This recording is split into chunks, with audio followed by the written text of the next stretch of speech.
الشارع وارجع على المنطقه انظف فيه الساعه 5 الفجر يعني. برافو عليك. بعد الفجر. برافو عليك يا حاج. الله يخليك. الله انت يصلح. شايف شغلك وانت خيرك علينا والله. الله يصلح حالك يا استاذ. الله يخليك. ربنا يوسع عليك ويسترها معاك. انت في اي حاجه مضايقاك؟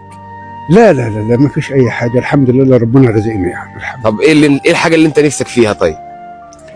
لله. نفسي فيها دروس عيالي. دروس عيالك؟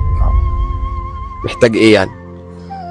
يعني مصاريف وعايزين هدوم وشتوي وكلام من ده، وعايزين مشمع للظهر.